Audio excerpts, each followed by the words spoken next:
From Michigan Public, this is It's Just Politics. I'm Zoe Clark. And I'm Rick Pluta. 2% of Michigan voters remain undecided in the race for president. That's according to new polling by the Glenn Gariff Group for the Detroit News and WDIV. With how close this election appears to be, 2% could make the difference in this race. In 2016, Trump won Michigan by 0.2%. 4 years later, Biden won Michigan by 2.7%. So we are turning to two folks today who are taking their message to undecided voters in the state. First, we turn to Pete Buttigieg. He is joining us in his capacity as a surrogate for Vice President Kamala Harris. So, Pete, that same poll shows that Harris is up by 3 percentage points over former President Donald Trump. But that is within the margin of error. What do you make of just how close the election is in Michigan?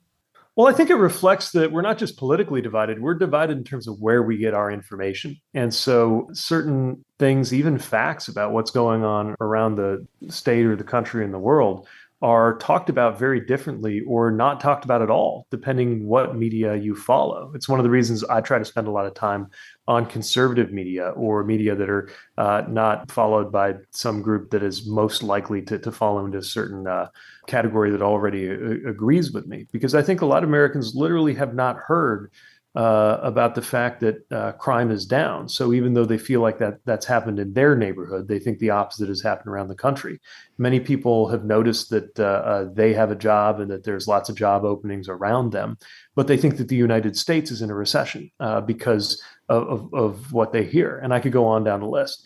So we're trying to make sure that people not only hear our arguments about what to do next and which values ought to prevail, but also that we get more of a kind of a shared reality going so that your understanding of what's happening around you doesn't depend on what you already believe or what media you happen to follow.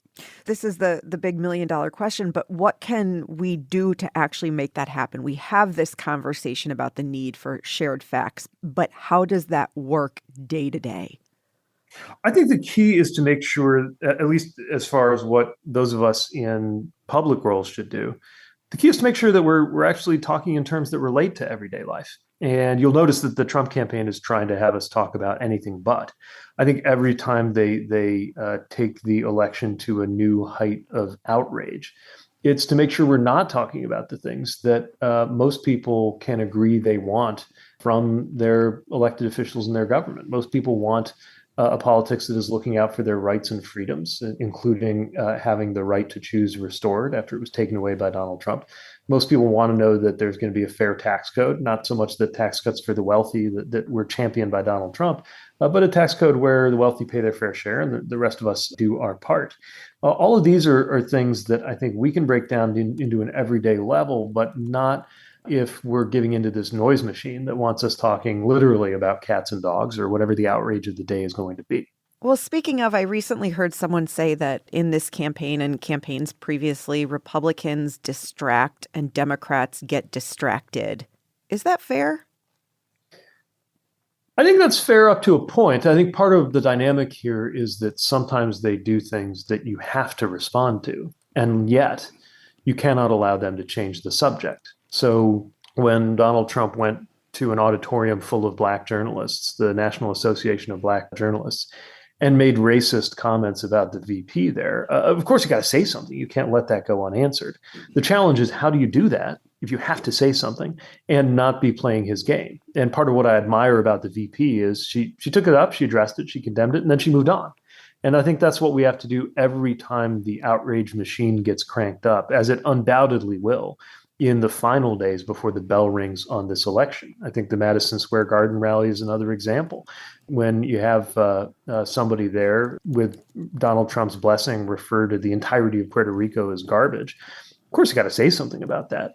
But we don't get so sidetracked that we can't actually talk about how people's everyday lives, whether you're Puerto Rican or whatever your background might be in any state in the U.S., how your life's going to be different if she's in charge, working on things like getting you paid family leave and expanding the tax credit, versus if he's in charge and more of our rights disappear and he pulls the rug out from under the clean manufacturing industry that is one of the reasons why pretty much everybody in the building trades in Michigan has jobs building factories right now. What is your message this late in the game to this small but critical group of undecided voters? I was just with a group of undecided voters in Grand Rapids yesterday. They are not undecided because they're uninformed. Many of them are undecided because they've been frustrated with the two-party system, or what they're really undecided on is not so much how to vote, but whether to vote. So my message to them is that one of two things is going to happen. Either Donald Trump will become president or Kamala Harris will.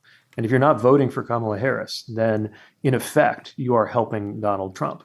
I think that's something that's especially important for people to hear who are just skeptical of everything they see and hear from anybody in public life.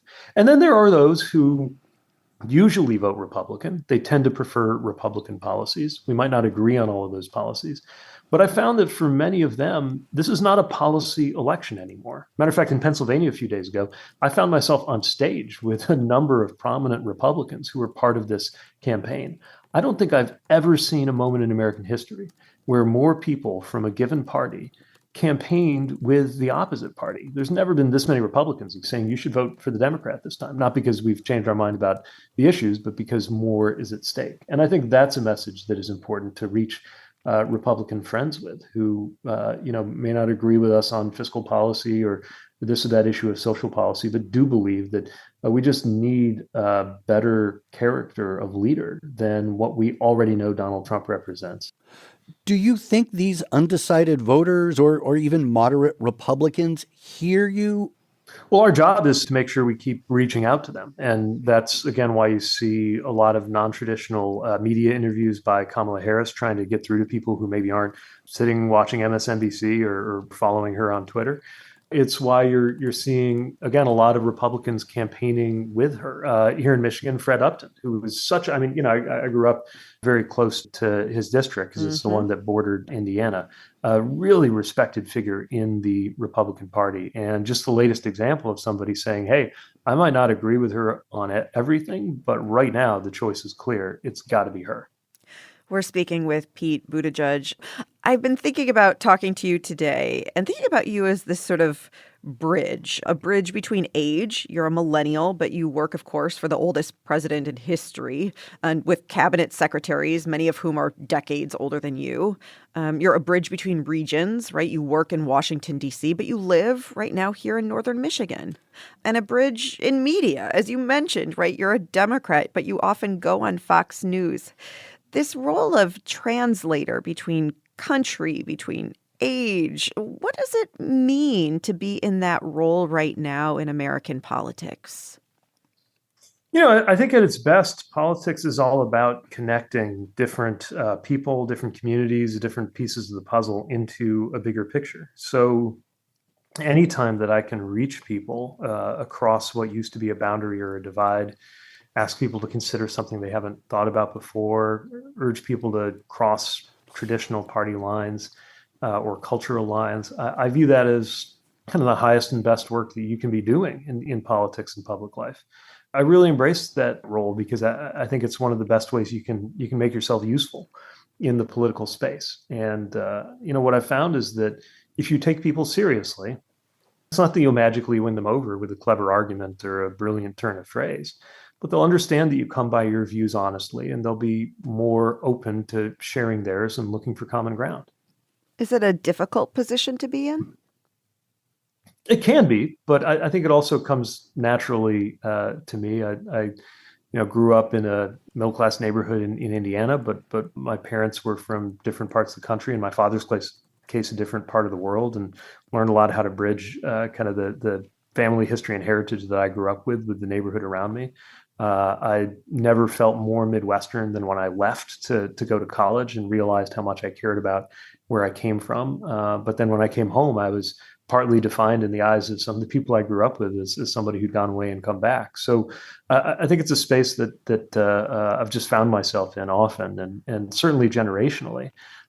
Became very used to being the youngest person in the room, whether it's in a cabinet meeting or in the environments I was in as mayor, and found that there's a lot to that. A lot of the joy of being involved in public life is finding unlikely connections and unlikely rhymes between how very different people wind up looking at the world.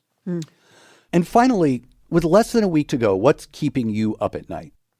Well, of course, I think anyone who cares about the outcome of this election is transfixed by how close it is. And again, there are many reasons why, much of which I believe has to do with our media environment.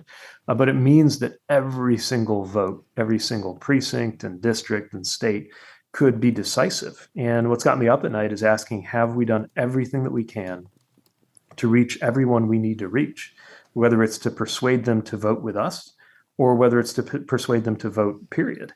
And that's what my energy will continue to go to. I know that's what the VP is very focused on as well. And if we get that job done, then I'm hopeful that we will wake up on Wednesday satisfied in the results of our efforts. Pete Buttigieg joining us in his capacity as a surrogate for Vice President Kamala Harris. Pete, thanks so much for the time. Thank you. Great being with you. Thank you.